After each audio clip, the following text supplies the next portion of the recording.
नमस्कार दोस्तों, जय आरसीएम। मैं उम्मीद करता हूं कि आप लोग सभी स्वस्थ होंगे, मस्त होंगे और ज़बरदस्त होंगे। तो दोस्तों, मैंने जो वीडियो बनाया था डिस्प्ले वॉल रजिस्ट्रेशन का, कि हम डिस्प्ले वॉल रजिस्ट्रेशन कैसे करें या पीयूसी का लाइसेंस कैसे लें, तो इसके कमेंट्स बॉक्स में बहुत सारे क्वेश्चंस आए थे, बहुत सारे लोग का कन्फ्यूजन था। तो इस वीडियो में सारे क्वेश्चंस का जवाब देने की मैं कोशिश कर रहा हूं और जिन लोगों का कन्फ्यूजन है शायद इस वीडियो के माध्यम से उनका कन्फ्यूजन दूर हो जाएगा। तो दोस्तों, हम चलते हैं कि क्या क्या क्वेश्चंस आए थे, क्या क्या कमेंट्स आए थे और उसका जवाब क्या हो सकता है।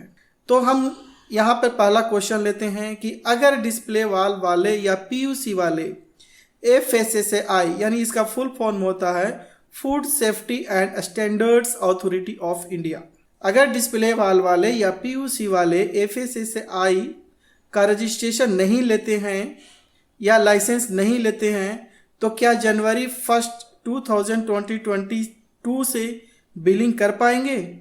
तो दोस्तों, इसका जवाब है, मैं आपको बताना चाहता हूं कि अगर लाइसेंस नहीं लेते हैं या रजिस्ट्रेशन आप नहीं करते हैं तो आप जनवरी 1 से बिलिंग नहीं कर पाएंगे। तो दोस्तों, दूसरी क्वेश्चन की ओर चलते हैं, हम देखते हैं दूसरा क्वेश्चन क्या है। तो दूसरा क्वेश्चन ये है कि क्या कंपनी अपनी तरफ से सबका रजिस्ट्रेशन या लाइसेंस कर सकती है जो डिस्प्ले वॉल होल्डर हैं या पीयूसी चलाते हैं। तो दोस्तों, इसका जवाब है कि नहीं, आपको स्वयं ही करना पड़ेगा। यदि आप डिस्प्ले वॉल चलाते हैं या पीयूसी चलाते हैं तो कंपनी कुछ नहीं करेगी, आपको लाइसेंस अपने आप लेना पड़ेगा या पीयूसी का रजिस्ट्रेशन आपको स्वयं करना पड़ेगा। तो चलिए तीसरा क्वेश्चन लेते हैं, क्या डिस्प्ले वॉल का रजिस्ट्रेशन कराना जरूरी है। तो इसका जवाब है कि हाँ दोस्तों, आपको रजिस्ट्रेशन कराना जरूरी है डिस्प्ले वॉल का और लाइसेंस लेना जरूरी है आपका पीयूसी का। अगर आप नहीं लेते हैं तो आपका 1 तारीख से बिलिंग बंद कर दिया जाएगा, यानी आप बिलिंग नहीं कर सकते। चौथे क्वेश्चन है कि डिस्प्ले वॉल वालों को रजिस्ट्रेशन नंबर लेने के लिए कितना फी देना पड़ेगा और कितने साल के लिए। तो इसका जवाब है दोस्तों कि 1 ईयर के लिए 100 रुपीज़ देने होंगे। यदि आप 2 ईयर्स के लेते हैं तो 200 देने पड़ेंगे, 3 ईयर्स के 300 देने पड़ेंगे। इसी तरह आप जितने ईयर्स के लेते हैं उतने पैसे आपको देने पड़ेंगे। अगला क्वेश्चन की ओर चलते हैं, डिस्प्ले वॉल वालों के लिए या पीयूसी के लिए रजिस्टर करने के बाद रजिस्ट्रेशन नंबर या लाइसेंस नंबर कितने दिनों के बाद आ जाते हैं। तो दोस्तों, इसका जवाब है 10 से 15 दिन का समय लगता है। हो सकता है इससे पहले भी आ जाए, लेकिन प्रोसेस होने में 10 से 15 दिन का समय तो लगता ही है। तो आप पेशेंस रखिए, 10 से 15 दिन का इंतज़ार कीजिए, आपको निश्चित रूप से डिस्प्ले वॉल का रजिस्ट्रेशन आ जाएंगे। देर हो सकता है लेकिन आ जाएंगे। अगले क्वेश्चन की ओर चलते हैं, जो पीयूसी के द्वारा या डिस्प्ले वॉल के द्वारा सालाना 12 लाख से ज़्यादा का सेल करते हैं तो उनका रजिस्ट्रेशन फ़ी कितना देना होगा। तो दोस्तों, यहाँ इसका आंसर है 1 ईयर के लिए 2000 रुपीज़, 2 ईयर के लिए 4000 रुपीज़, 3 ईयर्स के लिए 6000 रुपीज़। तो इसी तरह से इसके फ़ी देने पड़ेंगे। यहाँ पर दोस्तों, यहाँ पर ध्यान देने की बात है, यदि आप डिस्प्ले वॉल होल्डर हैं और यदि आपका सेल यानी पर ईयर आपका सेल 12 लाख से ज़्यादा होता है तो डिस्प्ले वॉल वालों को भी लाइसेंस के लिए अप्लाई करना होगा। यदि 12 लाख से कम होता है तो आप रजिस्ट्रेशन के लिए केवल दे सकते हैं, लेकिन अगर डिस्प्ले वॉल से आपका साल में 12 लाख से ज़्यादा होता है तो आपको लाइसेंस लेना होगा। चलिए दोस्तों, शायद उम्मीद करता हूँ कि ये सब क्वेश्चन का आंसर क्लियर हो गया होगा। अगले क्वेश्चन की ओर चलते हैं, ये है पैसे कट गए लेकिन रेफरेंस नंबर नहीं मिले तो फिर क्या करें।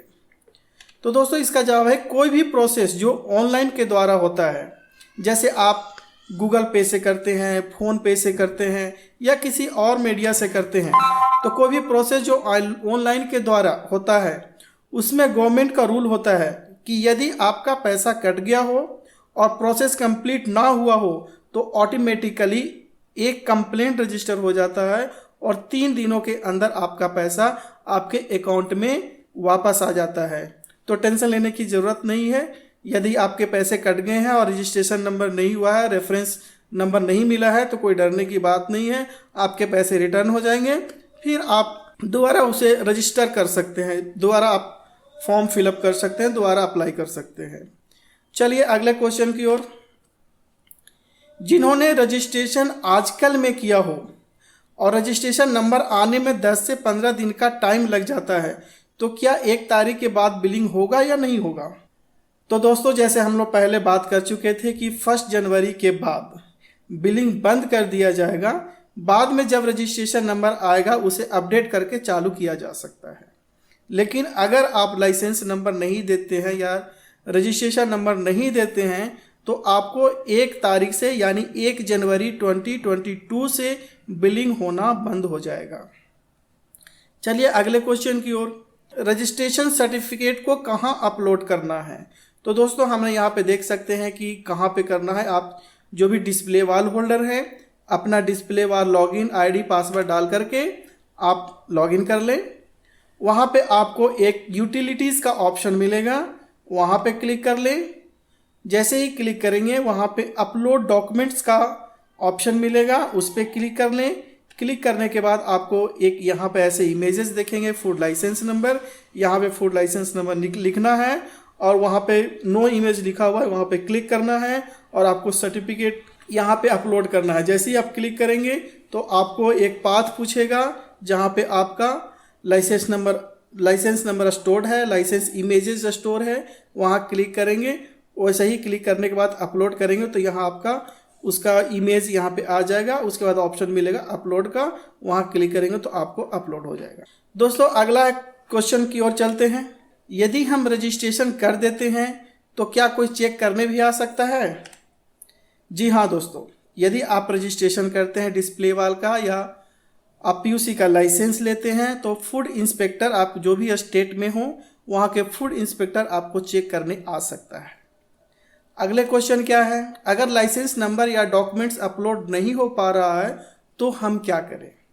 तो इसका जवाब है दोस्तों कि अगर डॉक्यूमेंट्स नहीं अपलोड हो पा रहा है तो हम इसे ईमेल के जरिए कंपनी में भेज सकते हैं और कंपनी के द्वारा इस डॉक्यूमेंट्स को अपलोड किया जा सकता है। तो चिंता करने की बात नहीं है। यदि कोई प्रॉब्लम हो रहा है आपको अपलोड करने के लिए तो आप इसे ईमेल आईडी के जरिए कंपनी में इसको भेज दें, कंपनी आपको अपलोड कर देगी। नेक्स्ट क्वेश्चन है, अगर हमें किसी तरह की सहायता या सपोर्ट की ज़रूरत पड़े तो हम किसे कांटेक्ट कर सकते हैं? तो इसका जवाब है दोस्तों कंपनी के कस्टमर केयर को आप कांटेक्ट कर सकते हैं। इसके लिए कोई स्पेशल नंबर नहीं है। आप कंपनी के कस्टमर केयर को फ़ोन लगा करके आप किसी भी सहायता की ज़रूरत पड़े या किसी तरह की सपोर्ट की ज़रूरत पड़े तो वहाँ पे आप कांटेक्ट करके आप समाधान कर सकते हैं। तो दोस्तों मैंने ये 12 क्वेश्चंस के माध्यम से कन्फ्यूजन को दूर करने की कोशिश की है। शायद इस वीडियो देखने के बाद आपको कोई कन्फ्यूजन नहीं होगा। तो दोस्तों फिर मिलेंगे अगले वीडियो में इसी तरह के जानकारी के साथ। और यदि कोई प्रॉब्लम है तो आप फिर कमेंट्स बॉक्स में कमेंट्स कर सकते हैं, उसका जवाब देने की कोशिश करूँगा। Thank you very much.